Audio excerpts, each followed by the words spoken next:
बिस्मिल्लाहिर्रहमानिर्रहीम। अस्सलाम वालेकुम students, welcome to my channel all about maths with Sahar. आज की वीडियो क्लास 7 के लिए है, चैप्टर 6 है डायरेक्ट एंड इनवर्स वेरिएशंस। ठीक है, जो डायरेक्ट है और इनडायरेक्ट जो है इनवर्स इनवर्स या इनडायरेक्ट भी हम कह सकते हैं, एक्सरसाइज है 6 है। क्वेश्चन नंबर 3 है, राइट डायरेक्ट और inverse variation against the following statement. अब उसने ना कोई भी स्टेटमेंट क्वेश्चन 3 में दी हुई है। जो फर्स्ट टू हैं क्वेश्चन, वो एक फर्स्ट जो है वो फिलिंग द ब्लैंक और सेकंड जो है वो ट्रू फॉल्स है। तो अगर आप वो भी चाहते हैं कि मैं समझाऊँ, तो फिर आप कमेंट में मुझे बताएं, तो फिर मैं वो भी आपको बता दूंगी। लेकिन अभी फ़िलहाल जो क्वेश्चन मेन क्वेश्चन हैं वो थर्ड से स्टार्ट हो तो फोर्थ से रहे हैं, लेकिन मैं थर्ड से करवा रही हूँ, ताकि आपको इनवर्स और डायरेक्ट जो है इन दोनों का पता चल जाए, डिफरेंस पता चल जाएगा कौन से स्टेटमेंट के हम ऊपर हमने कौन सा वेरिएशन लगाना है। अच्छा जी, सबसे पहले देखिए, हमारे पास जो है फर्स्ट स्टेटमेंट लिखी हुई है, the number of pencils both and there cost. अच्छा, अब नंबर ऑफ पेंसिल्स हैं और बोथ एंड देयर कॉस्ट, यानी कि अगर हम पेंसिल्स परचेज करते हैं, लेते हैं, तो उनकी प्राइस का अगर देखा जाए तो कौन सा वेरिएशन होगा। अच्छा, मैं आपको एग्जांपल देती हूँ। अगर हम कम पेंसिल्स लेंगे तो कम कॉस्ट पे करनी पड़ेगी। अगर हम ज़्यादा लेते हैं, लेट करें 5 पेंसिल्स ली, तो हमें जो है वो 50 रुपीज़ देने पड़ेंगे। लेकिन अगर हमने 10 पेंसिल्स ली तो हमें 100 रुपीज़ पे करने पड़ेंगे। इसका मतलब कि अगर पेंसिल्स जो चीज़ है वो बढ़ी है, तो उसका मतलब उसकी कॉस्ट भी बढ़ गई है, वो भी इंक्रीज़ हो गई है। और अगर हमने वो कम की तो वो भी डिक्रीज़ हो गई है।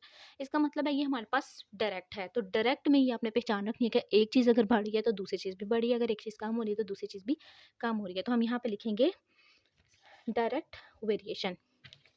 ठीक है, डायरेक्ट वेरिएशन। सेकंड में देखें, सेकंड स्टेटमेंट जो है वो ज़रा डिफरेंट है। The number of man on a job, एक जॉब है उसमें जो मैन हैं, जो वर्कर्स हैं, and the days required to complete it, और जितने दिन होंगे वो रिक्वायरमेंट के अकॉर्डिंग पूरे करने होंगे। अब देखें ज़रा, आप यहाँ पे थोड़ी सी बात समझने वाली भी ये है कि अगर हम कम वर्कर रखेंगे तो वो आहिस्ता आहिस्ता स्लो स्लो काम करेंगे और उनसे मैनेज भी कम होगा, और इसलिए टाइम ज़्यादा लगेगा। ठीक है, वर्कर अगर कम हो तो टाइम लगेगा ज़्यादा। लेकिन अगर वर्कर हम ज़्यादा रख लें, लेट करेंगे पहले अगर हमने रखे 2, तो वो करते हैं 5 दिन में काम। लेकिन अगर हम वर्कर कर देते हैं 4, तो वो 2 दिन में कंप्लीट कर देंगे।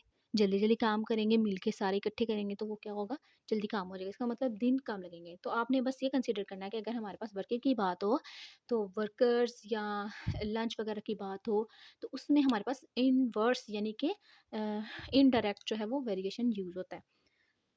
क्योंकि एक अगर आदमी कम है तो जो टाइम है वो बहुत ज़्यादा लगेगा, अगर आदमी ज़्यादा हैं तो टाइम बहुत छोटा हो जाएगा, मतलब जल्दी-जल्दी वो काम करेंगे और काम टाइम पे उसको मैनेज कर लेंगे। तो ये हमारे पास क्या है, इनवर्स। ठीक है, इनवर्स और इनडायरेक्ट वेरिएशन। सॉरी, मैंने ब्लू पेन यूज़ करना था, सो नेक्स्ट टाइम फिर ब्लू यूज़ करेंगे। थर्ड में देखें, थर्ड जो है वो भी ज़रा लॉजिकली है, लॉजिकल समझना पड़ेगा उसका। अच्छा जी, the speed of a car, speed के, एक कार है उसकी स्पीड के अकॉर्डिंग हम देखेंगे कि क्या चीज़ होगी, कौन सा वेरिएशन होगा। And the time taken to cover a given distance, एक डिस्टेंस है। ठीक है, अब उसको दो तरीक़ों से हम डिस्टेंस को कवर कर सकते हैं। या तो आप आहिस्ता-आहिस्ता चलाएँ, ठीक है, और या आप तेज़ चलाएँ। अब आहिस्ता-आहिस्ता की क्या बात है, अगर आप आहिस्ता-आहिस्ता चलाएँगे यानी कि स्लो स्पीड रख के चलाएँगे कार की, तो आपको टाइम काफ़ी लगेगा। डिस्टेंस तो आपका कवर हो जाएगा, लेकिन जो टाइम है वो आपका ज़्यादा लगेगा।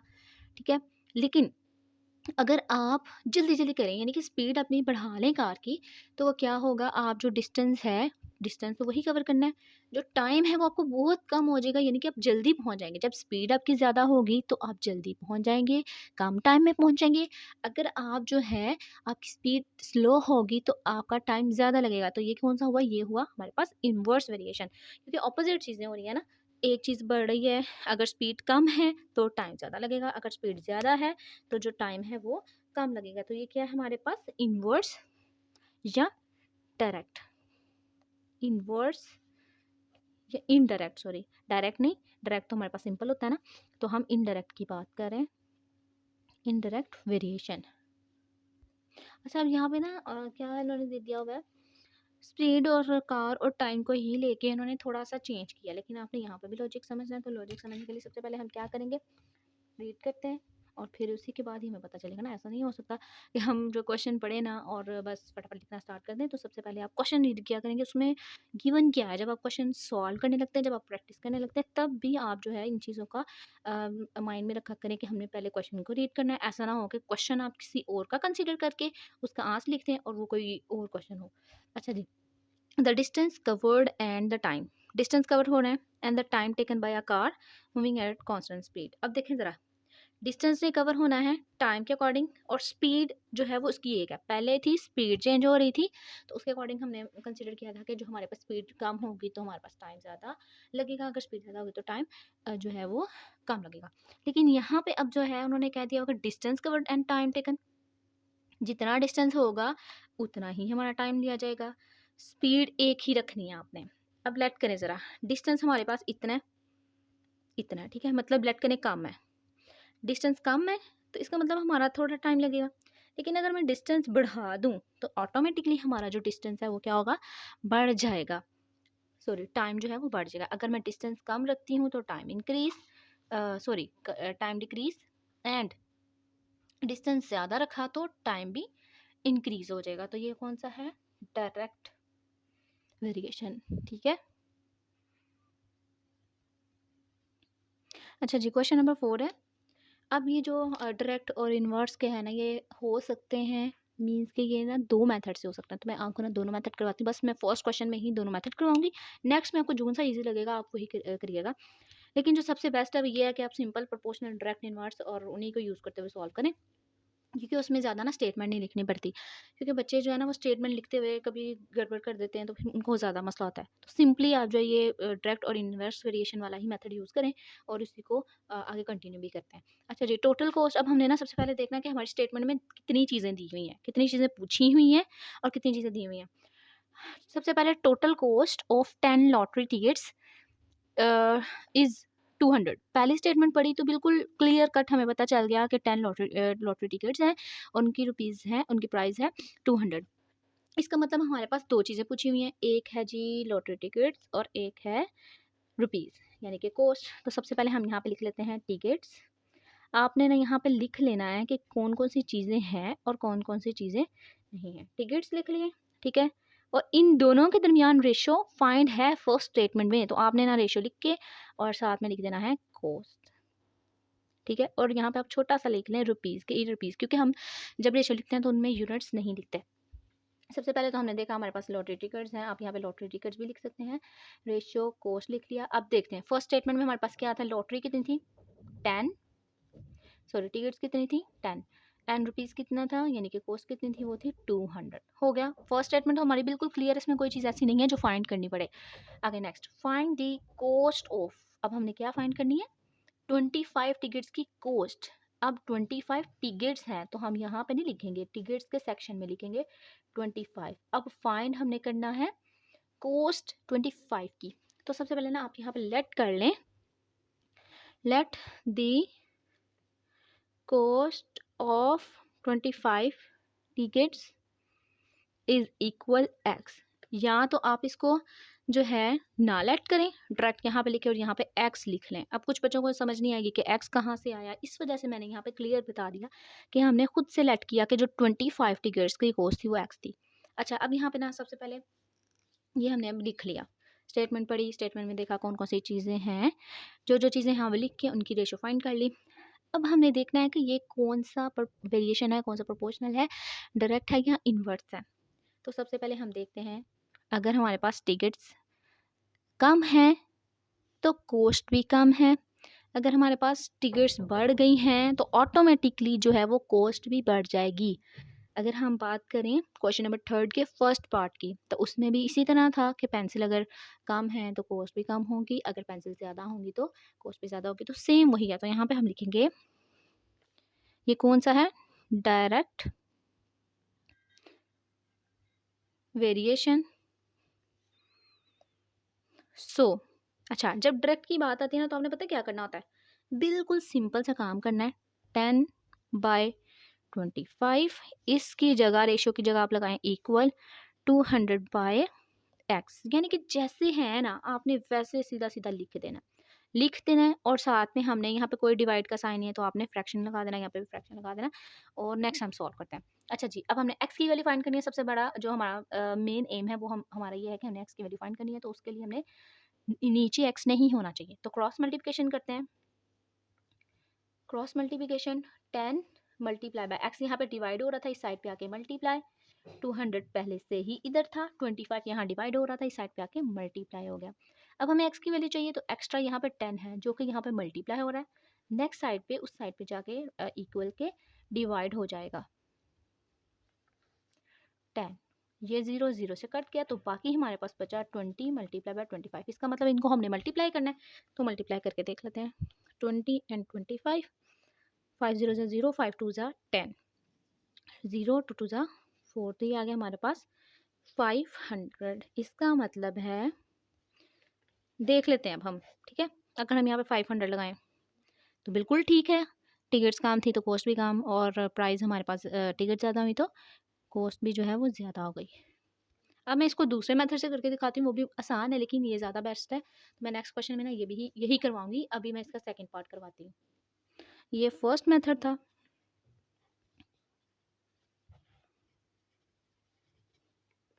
अभी हम सेकंड करते हैं। अच्छा, हमारे पास सब, मैं ना बुक से देख रही हूँ, तो क्वेश्चन देखें जी। Total tickets is, first question अगर देखा जाए मतलब फर्स्ट लाइन तो वो ऐसे ही आ रही है, तो हम लिखेंगे cost of 10 tickets is equal, is लिखा हुआ तो मैं इज इक्वल लिख रही हूँ और रुपीज़ लिख रही हूँ 200। फिर अच्छा जी, हमने फाइंड क्या करना है, हमने फाइंड करना है कॉस्ट ऑफ 25 टिकट्स, ये फाइंड करना है, ठीक है। अच्छा, नेक्स्ट पे हमने ये हमने लिख लिया कॉस्ट ऑफ 25 फाइंड करना है, 25 टिकट्स के फाइंड करनी है कॉस्ट, और कॉस्ट ऑफ 10 टिकट जो है वो हमारे पास कितनी है, 200। अब आपको हमने क्या करना है, यहाँ पे 1 टिकट की फाइंड कर लेनी है। हमने देखना है कि 1 टिकट की क्या कॉस्ट है। जब 1 टिकट की आ जाएगी तो उसको आप 25 से मल्टीप्लाई कर दें, तो ऑटोमेटिकली हमारे पास 25 कॉस्ट टिकट्स की कॉस्ट आ जाएगी। सिंपली आपने लिखना है यहाँ पे कॉस्ट ऑफ 1 टिकट्स, सारा कुछ वही लिखना है। ये यहाँ पे मल्टीप्लाई हो रहा था, उस साइड पे जाके हो जाएगा डिवाइड, तो ये कट गया, तो हमारे पास आ गई कॉस्ट ऑफ 1 टिकट्स ₹20। अब हमने क्या फाइंड करना है, कॉस्ट ऑफ 25 टिकट्स, तो हम सिंपल लिखेंगे कॉस्ट ऑफ 25 टिकट्स, बहुत सिंपल सा है, इज, ये हमारे पास थी वन टिकट की कॉस्ट, तो हम सबसे पहले लिख लेंगे यहाँ पे 1 टिकट की कॉस्ट, और 25 फाइंड करनी है हमने 25 टिकट्स की कॉस्ट, तो 25 को मल्टीप्लाई कर देंगे, ऑटोमेटिकली हमारे पास फिर से वही आ जाएगा 500 जो हमने पीछे फाइंड किया। तो ये भी बहुत सिंपल सा था, अगर आप ये करना चाहें तो ये कर लें, नहीं तो फर्स्ट वाला भी ज़्यादा ईजी है। नेक्स्ट बहुत सिंपल सा है, the cost of 5 meters of cloth is ₹1500। तो हमारे पास दो चीज़ें हैं, फर्स्ट स्टेटमेंट में ना हमें पता चल गया कि कौन सी चीज़ें हैं। एक तो हमारे पास है कोस्ट रेशो, ये रुपीज़ में आप लिखना चाहें ठीक है, नहीं तो लेकिन यहाँ पे आप नहीं लिखेंगे क्योंकि हम रेशो में कोई भी यूनिट नहीं लिखते। कोस्ट है और क्या है, और क्लॉथ है, तो क्लॉथ का ना आप अंदर छोटा सा ना लिख लें मीटर, ठीक है, एम लिख लें। अच्छा जी, सबसे पहले आपने देखना है कॉस्ट ऑफ 5 मीटर, तो मीटर के अकॉर्डिंग हम यहाँ पे लिखेंगे क्लॉथ के नीचे मीटर की वैल्यू जो कि 5 है, और इज़ कितना है, कितनी कॉस्ट है 1500, यानी कि 1500 का जो है वो 5 मीटर क्लॉथ आएगा। नेक्स्ट, हाउ मैनी मीटर्स, इसका मतलब है कि हमने क्लॉथ की मेजरमेंट फाइंड करनी है कि वो कितनी है, तो हम यहाँ पे लिख लेंगे एक्स, या आप लेट करना चाहें ठीक है, नहीं तो आप ट्रक लिखते हैं, कोई मसला नहीं है। How many meters of the same cloth can be purchased for rupees, अब 15,000 आ गया, पहले था 1500 के की जो उसका क्लॉथ था वो 5 था, यानी कि 5 मीटर 1500 का हमें 5 मीटर का क्लॉथ मिला, और अब 15,000 आ गया। अब ज़रा यहाँ पे ध्यान से देखें, एक बात हमने पेंसिल की बात की थी, तो वो पेंसिल्स हमारे पास अगर काम थी तो कॉस्ट भी काम, अगर पेंसिल ज़्यादा हुई तो कॉस्ट भी क्या हो गई, ज़्यादा। तो इसी तरीके से ज़रा देखें, अगर हमारे पास कॉस्ट कम है तो कपड़ा भी जो है वो क्लॉथ भी कम होगा, अगर हमारे पास कॉस्ट ज़्यादा है तो ऑटोमेटिकली कपड़ा भी हम पर ज़्यादा परचेज कर सकते हैं। तो ये क्या हुआ? डायरेक्ट। डायरेक्ट वेरिएशन या प्रोपोर्शनल भी आप लिख सकते हैं। अब यानी कि हमने क्या करना है, सिंपल लिख देना है। कैसे सिंपल लिखना है जी? 1500 बाय 15,000। अब आपने ये ज़रा देखना है कितने ज़ीरो हैं, ये ना हो कि आप इसको भी 15 लिख दें और उसको भी 1500, इसको भी 1500 लिख दें, फिर गलत हो जाएगा। अब क्या करना है, अब हमने क्रॉस मल्टीप्लिकेशन करनी है, जो कि हम हर ऑटोमेटिकली हर क्वेश्चन में करते हैं। 1500 एक्स डिवाइड हो रहा है, उस साइड पे जाके एक्स ने मल्टीप्लाई होना है, नॉट 1500 आपने ऐसे नहीं करना कि 1500 को डिवाइड कर दें, एक्स जो है सिंपल जाके मल्टीप्लाई हो जाएगा। और 5 पहले से ही है, 15,000 यहाँ पे डिवाइड हो रहा है, उस साइड पे जाके क्या हो जाएगा? मल्टीप्लाई। अब हमें एक्स की वैल्यू चाहिए, ये मैं स्टेटमेंट ना नेक्स्ट पेज पे कन्वर्ट करके फिर वहाँ पे मैं बताती हूँ आपको। अच्छा 15 मैंने वही स्टेटमेंट जो है यहाँ पे ट्रांसफर कर लिया। अब यहाँ पे समझते हैं क्या चीज़ है। 15 यहाँ पे 1500 मल्टीप्लाई हो रहा है, उस साइड पे जाके क्या हो जाएगा? डिवाइड। 15,000 divided by 1500। एक ज़ीरो कट हो गया, दूसरा ज़ीरो दूसरे से कट हो गया। 15 1 ज़ा 15, 15 1 ज़ा 15। अब हमारे पास बचा क्या? आप ज़रा ध्यान से देखें। एक बचा है 5, एक बचा है 1 और 7 उसके ज़ीरो कंसीडर कर रहा है। आपने ये नहीं कहना कि सिर्फ 1 है तो हम सिर्फ 5 को टाइम 1 से करेंगे तो 5 आ जाएगा। नो, 1 नीचे अगर लिखे ना लिखे कोई मसला नहीं है, तो अब हम इसको मल्टीप्लाई करेंगे तो हमारे पास आ जाएगा 15। इसका मतलब जो हमारे पास क्लॉथ है वो कितना होना चाहिए? 15 मीटर। कहाँ पे 5 मीटर और कहाँ पे 50 मीटर। तो ये देखें, अगर कम है प्राइस तो कम क्लॉथ है, अगर ज़्यादा है तो ज़्यादा ही मिले ना। ठीक है, आप क्वेश्चन को ना आज जब आ जाए तो आप इसको कंसीडर कर लिया करें कि क्या हमारे पास बिल्कुल ठीक है या जो हमारे पास। क्वेश्चन नंबर 6 में देखें क्या लिखा हुआ है जी।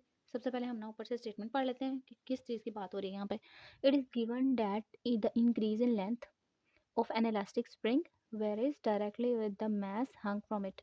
अब यहाँ पे जब एक्सपेरिमेंट किए जाते हैं फिजिक्स में या केमिस्ट्री में, ठीक है, ये वैसे ज़्यादा फिजिक्स का ही है। एक स्प्रिंग अगर हम लें, जैसे कि अगर इसकी बात करें, इस बॉल पेन में भी तो स्प्रिंग होता है ना, ये छोटा सा, तो जब हम इसको जितना एक्सपैंड करते हैं वो उसके अकॉर्डिंग एक्सपैंड हो जाता है, यानी कि खुल जाता है। अगर एक स्प्रिंग की बात की जाए, ये स्प्रिंग है, ठीक है, और उसके साथ ना कोई ऑब्जेक्ट यानी कि कोई बॉक्स लटका दिया गया और उसका वेट जो है वो कितना है, ये वेट के डिपेंड कर रहा है। अगर देखें ये एक्सपैंड होगा, अगर ये वेट कम होगा तो उसी के अकॉर्डिंग एक्सपैंड होगा। अगर ये वेट काफ़ी ज़्यादा हो तो स्प्रिंग ऑटोमेटिकली जो है वो एक्सपैंड और हो जाएगा, ऐसे ही है ना। अगर हम कम वेट लगाएंगे तो वो थोड़ा सा एक्सपैंड होगा, अगर वैसे भी हम खींचें तो वो हमारी जो वेट है उसी के अकॉर्डिंग वो खींचा जाएगा ना, जितना हम फोर्स उस पर लगाएंगे। तो ये जिस पे फोर्स लग रही है, ये देखें ये फोर्स कितनी है, अगर लेट करें यहाँ पे बहुत कम है, 2 kg की, तो बहुत कम एक्सपैंड होगा यहाँ से लेके ना। पहले इसकी लेंथ इतनी थी तो ये थोड़ा सा और एक्सपैंड हो गया बस। और अगर मैं एक और बनाऊं जिसमें हमारे पास वेट आ जाता है 5 kg, तो उसमें ना यहाँ तक एक्सपैंड हो जाएगा, यानी कि ये बॉक्स और नीचे चला जाएगा। ये किस पे डिपेंड कर रहा है? ये इंक्रीज होगा इसके ऊपर, यानी कि ये इंक्रीज हो रहा है जब हमारे पास वेट अगर कम है तो वो कम इंक्रीज होगा, वेट अगर ज़्यादा है तो वो ज़्यादा इंक्रीज होगा। ठीक है, अब नेक्स्ट में देखते हैं। If 50 kg produce an increase of 2.5 centimetre, आगे बता भी दिया, अगर एक जो है वो स्प्रिंग के साथ लटका दिया जाए 50 kg का वेट, तो वो कितना एक्सपैंड होगा? उसकी थोड़ी सी लेंथ 2.5 सेंटीमीटर बढ़ जाएगी। How many kg would produce an increase of 7.5। अब उसने पूछा हुआ है कि कितना वेट इस पे लगाएंगे कि हमारे पास 7.5 सेंटीमीटर का इंक्रीज हो इस स्प्रिंग में। तो सबसे पहले हम लिख लेते हैं हमारे पास क्या क्या चीज़ें, ये तो वैसे समझने वाली बात है। नेक्स्ट जो हमारा मेन टॉपिक है, मेन जो काम है वो इस 2 स्टेटमेंट्स में है।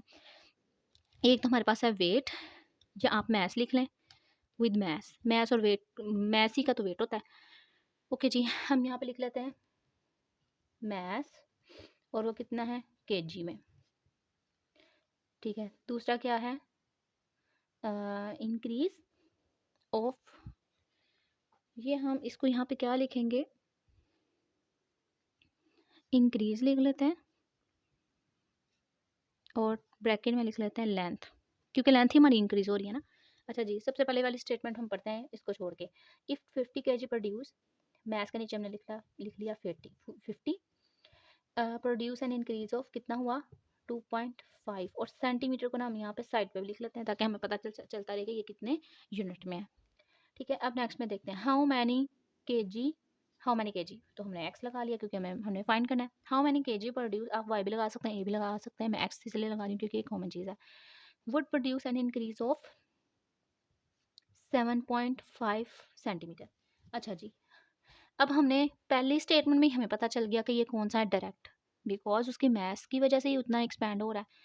अगर हमारे पास मैथ इंक्रीज कम हो रहा है तो मैथ भी कम होगा। अगर इंक्रीज ज़्यादा हो रही है लेंथ उसकी, ठीक है, स्प्रिंग की, तो वो भी मैथ भी काफ़ी ज़्यादा होगा। तो हम यहाँ लिखेंगे डायरेक्ट प्रोपोर्शनल या डायरेक्ट वेरिएशन। सो सिंपल वही काम करना है जो हमने पहले 2 क्वेश्चंस में किया है, और 2.5 7.5। अब क्या करना है, हमने यहाँ पे क्रॉस मल्टीप्लिकेशन करनी है। अगर यहाँ पे एक और काम कर लें, ठीक है, क्रॉस मल्टीप्लिकेशन करते हैं तो हमारे पास आएगा 50 multiply by 7.5, 2.5 multiply by x, या 2.5 यहाँ पे क्या हो रहा है, मल्टीप्लाई हो रहा है, उस साइड पे जाके क्या हो जाएगा, डिवाइड। अच्छा जी, अब ना यहाँ पे पॉइंट की बात है तो पॉइंट को भी मैं ख़त्म कर लेती हूँ। पॉइंट को ख़त्म किया, नीचे आ गया 1, पॉइंट का 1 और एक डिजिट का एक 0, इसको ख़त्म किया तो यहाँ पे भी क्या आ गया, एक पॉइंट का 1 और एक डिजिट का 0। अच्छा जी, अगर मैं इसको सिंपलेस्ट फॉर्म में लिख दूँ तो हमारे पास आ जाएगा 75 बाय 25 मल्टीप्लाई बाय 10, सारा बस पॉइंट को ख़त्म अभी मैंने किया, अभी और कुछ काम नहीं किया। 10 कट हो जाएगा। अब हमारे पास सिंपली बचा है 50 मल्टीप्लाई बाय 75 और 25। अब इसको और कट कर लेते हैं मज़ीद, ठीक है, जो सिंपली हमारे पास कट हो रहा है। अगर आप ऐसे करना चाह रहे हैं कि डायरेक्ट मल्टीप्लाई करें, मल्टीप्लाई करने के बाद इसको डायरेक्ट डिवाइड कर दें तो वो भी काम ठीक है।